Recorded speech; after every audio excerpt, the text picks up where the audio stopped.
तो हम इसके अब डेमो देखते हैं कि शेयरिंग डाटा बिटवीन कंटेनर को कैसे हमने इम्प्लीमेंट करना है, कैसे हम उसको देखते हैं कि तो उसके लिए हम क्या करते हैं, अपनी जो CentOS 7 VM है उसके अंदर जाते हैं। तो हम सबसे पहले क्या है कि कुछ डाटा पहले कंटेनर के अंदर डालेंगे। तो उसकी जो हमारे पास फिर कमांड है डॉकर कंटेनर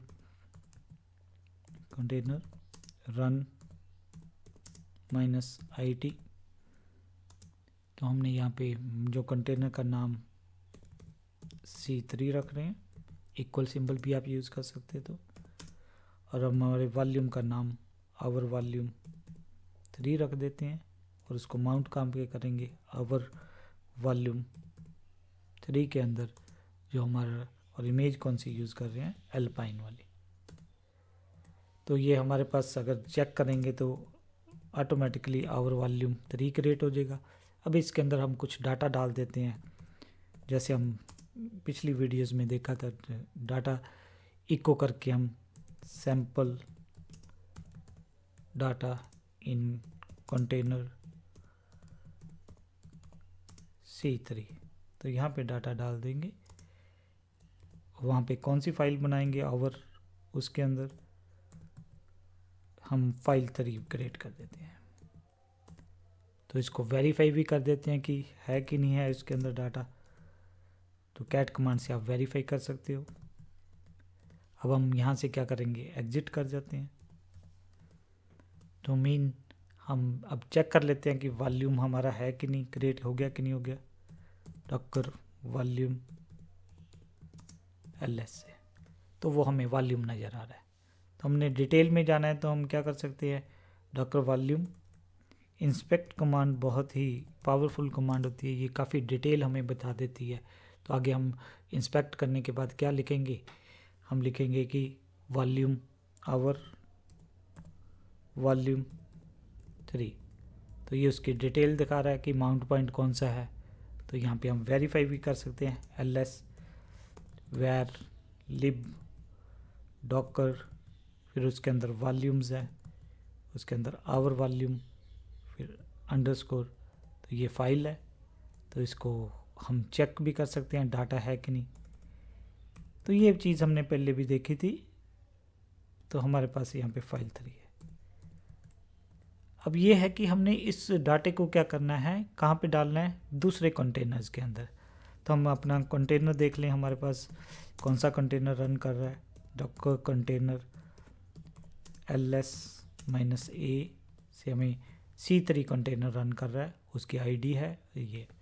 तो अब हम क्या करने वाले हैं, इसको अब जो ये वाला जो डाटा है फर्स्ट कंटेनर का, अब दूसरे कंटेनर में डालना चाहते हैं। तो उसके लिए हम कमांड जो यूज़ करेंगे, यहाँ पे हम यहाँ पे नाम जो दे देते हैं वो C4 दे देते हैं। और यहाँ पे हम अब जो स्पेसिफाई करने वाले हैं, यहाँ पे ये वाली ऑप्शन नहीं देंगे, हम यहाँ पे जो ऑप्शन यूज़ करेंगे वॉल्यूम्स फ्रॉम को यूज़ करेंगे। C3 हम कह रहे हैं कि जो डाटा है, जो वॉल्यूम है, जो persistent डाटा है वो C3 कंटेनर से लेके आना है। तो फिर हम एल्पाइन इमेज को, तो इससे क्या हो जाएगा, जो C3 के अंदर जो कंटेनर है, जो वॉल्यूम है हमारा वॉल्यूम आवर वॉल्यूम 3, वो यहाँ पे आ जाएगा। आप वेरीफाई भी कर सकते हो। कैसे वेरीफाई कर सकते हो, अगर आप ये फाइल देखोगे तो ये फाइल यहाँ पे भी विजिबल है। अब हम यहाँ से थोड़ा सा डाटा पुट करके देखते हैं। तो उसके लिए हम क्या करते हैं, फिर हम यूज़ कर लेते हैं कमांड इको,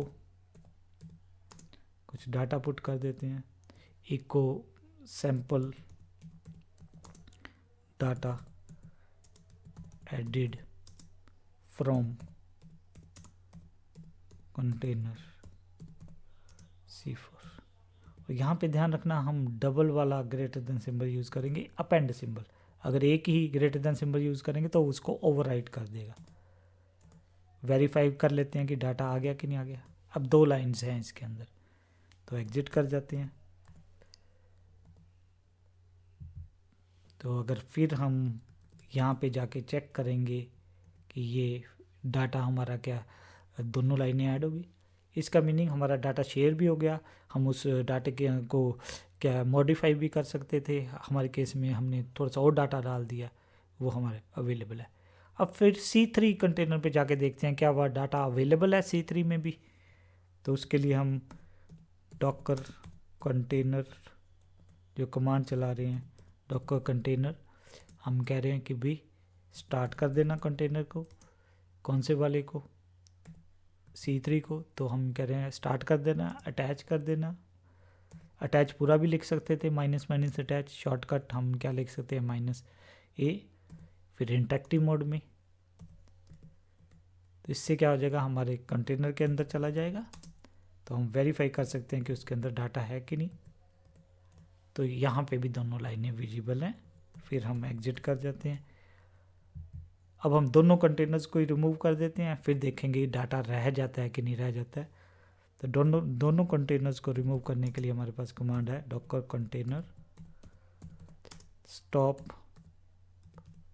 C3 C4 को आपने स्टॉप कर देना है। फिर आपने क्या कर देना है, रिमूव कर देना है। हम देखते हैं कि डाटा अभी भी है कि नहीं है। कैसे पता लगेगा, डाटा अभी भी है। तो अब हम क्या कर देते हैं, वॉल्यूम को भी रिमूव कर देते हैं।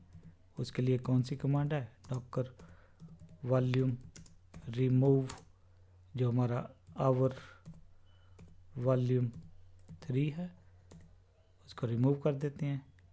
और हम चेक भी कर देते हैं कि है कि नहीं है। तो हमारा वॉल्यूम भी रिमूव हो गया। तो ये था हमारा कि हमने एक कंटेनर में डाटा दूसरे कंटेनर में कैसे शेयर करना है, कौन सी ऑप्शन यूज़ करके, जो वॉल्यूम्स फ्रॉम। तो ये इससे क्या हो जाएगा, जो ये वाला जो हमने स्पेसिफाई करेंगे, हमारे केस में C3 कंटेनर से डाटा कहाँ पे आ गया, C4 में आ गया है।